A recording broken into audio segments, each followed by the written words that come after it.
So it's an Aston Martin DB5, silver birch. The trim was largely original, but very tired. And we carried out a full interior retrim minus the dashboard.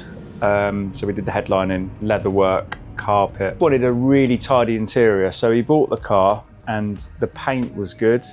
The engine had been pulled out prior to coming to us for an engine rebuild. So he just wanted a really nice car that he could use and drive. And while sitting in the interior, it'd be a nice place to be.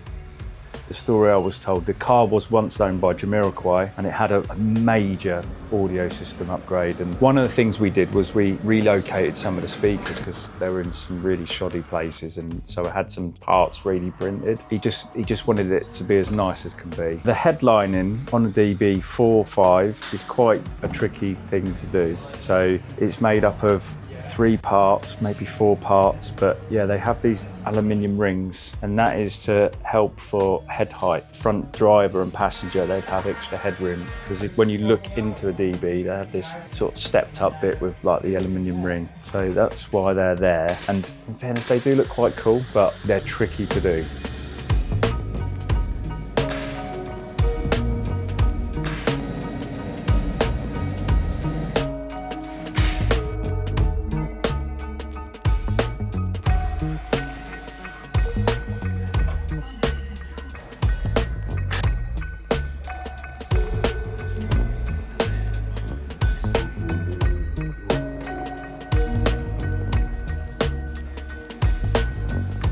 The materials that were chosen was original headlining, black leather and black Wilton carpets.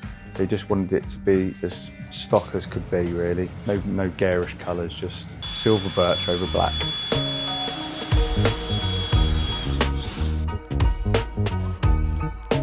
With the rear seating, you've got to do it in stages. So you'll trim your water panels, get them fitted, and then you'll dry fit your squab and your cushion back in and check for gaps, and then you can adjust to suit.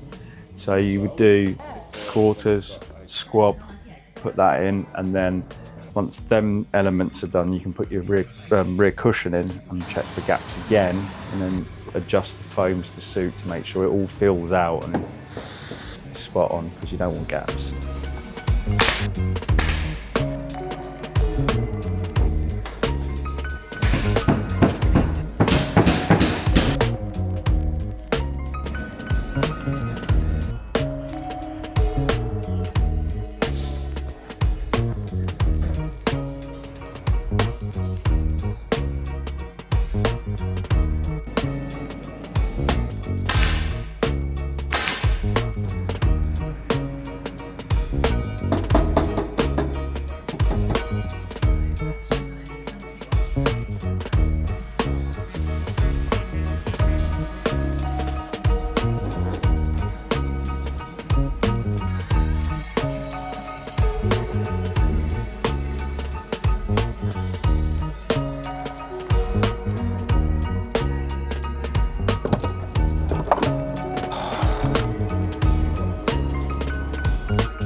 Seats we didn't split for chrome. The chrome was pretty good on them, but we fully stripped them down, re-webbed them, because it's called Pirelli webbing. It's what's like a suspension system for the seating.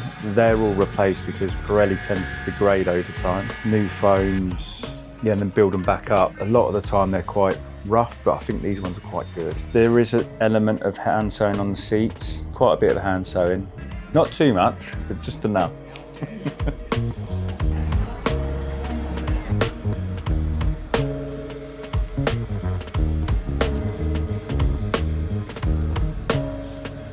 When the audio system was fitted, I think whoever did it, they remade some door panels, but they weren't right. There were so many imperfections in size and gaps and the way they were mounted. So we made new plywood door panels and gapped it all correctly with all the rubber side trims, and then relocated one of those tweeters, because there was a tweeter right on the top of the door card, but we relocated that to the A-post. We've got a little 3D printed plastic mount for that. They were fully overhauled, reusing the door grab handle, but the main panel itself had to be remade.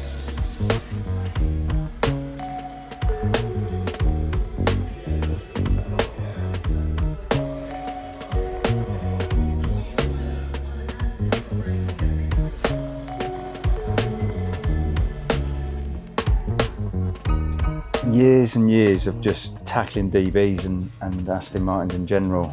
And we've got a lot of original patterns that we can revert back to for reference. Sometimes we search the internet for pictures to help us, but DB5 is we know quite well now. So we tried to replicate exactly how the factory would have trimmed it back in the 50s and 60s.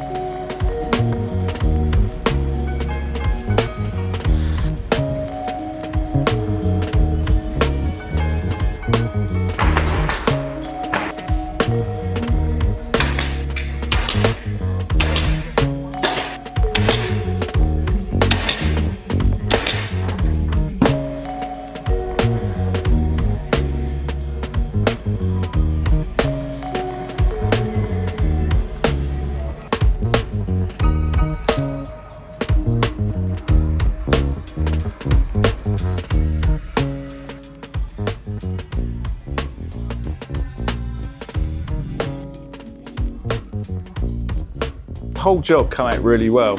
Yeah, the team did a fantastic job of putting it together as it should be. The customer actually came over to inspect it when it was finished, and he was thrilled with it. I'm sure he can't wait to get out and drive it. I think there's been a complication with the engine rebuild, but it's not back on the road yet.